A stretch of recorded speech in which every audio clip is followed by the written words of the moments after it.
Okay, so we're going to start with the first thing, which is everything is dependent on you. So you have to find a lifestyle and a workout routine and friends and food and nutrition and sleep that works for you. So when people come to me and they're asking me, like, what do you think about Pilates? What do you think about swimming? What do you think about weightlifting? What do you think about running? Like, the reality is that there's a lot of pillars that I feel everyone needs to follow. And we're going to talk about those pillars today. But ultimately, it's up to you. Because if I tell you you should run to increase your cardiovascular fitness, you might be like, well, I hate running. Okay, then you go to the next person, you tell them this, and they're like, great, I love running. The person who hates running is not going to run. The person who loves running, potentially, if they have an addictive personality like me, they're going to run so much that they injure themselves and they can't run anymore. So that's the first thing I want to say, is that it's all up to you. You have to have the courage to try a bunch of different things. Today we're talking about fitness, like trying a bunch of different things to find what works for you. Now, the pillars, I believe, apply to everyone. And these are the pillars that I coach my clients on. And they're very integrated, but when you first hear them, I think that sometimes people are like, well, why does that even matter? So, number one, and I would argue to be potentially the most important, is the quality of the relationships in your life. Now, this is a hard one to swallow because we could have health in every other area, but yet we're either dating a toxic person, we're in a toxic friendship, we have a toxic relationship to self, or we're just in dynamics that don't feel good for us, that are constantly triggering us, right? And I think we can all agree that we've all been there at some point, right? I've had friendships where I'm like, why am I always getting triggered and upset by this person? The goal for me is to not ever be triggered, but I've had dynamics where I'm like, why am I allowing this person to let me feel like shit? Or for me, I have the most amazing friends. I have a great family. But recently I'm getting out of a breakup with a man who, he's not a bad person, but it was starting to affect my mental health being with him because I was feeling anxious or feeling insecure. And I was just ultimately kind of feeling neglected because my needs weren't being met.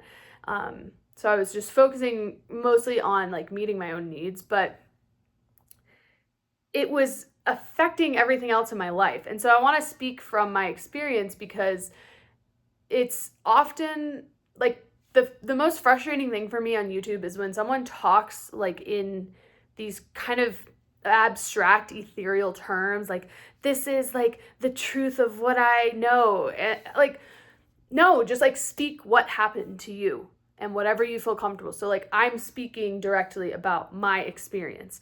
I have a successful business. I own a home.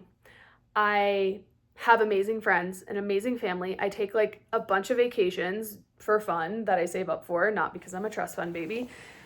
And those are all amazing things.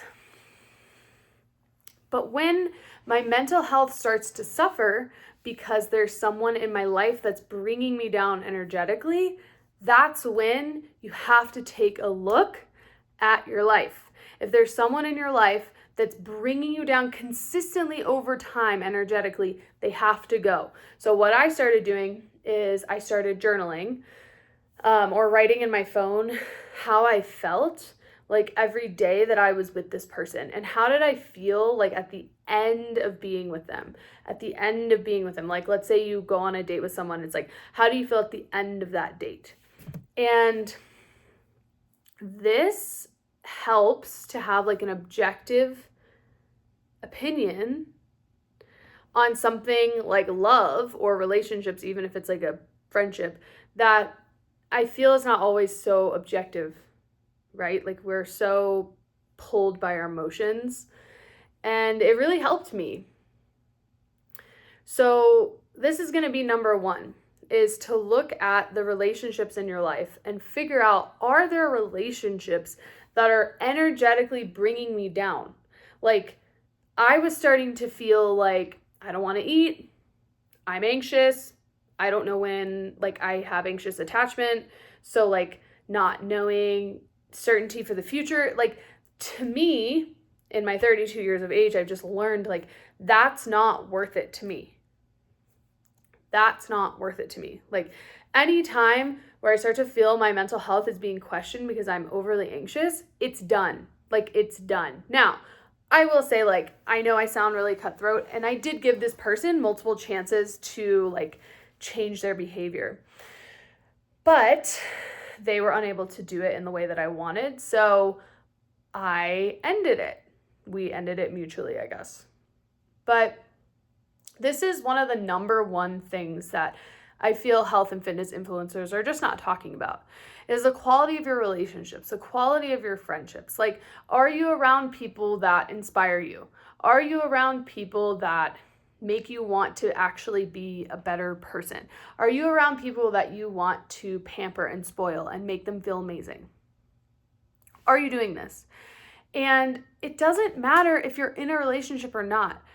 I learned in the last 6 months being in a relationship that being in a relationship and being single are really two sides of the same coin.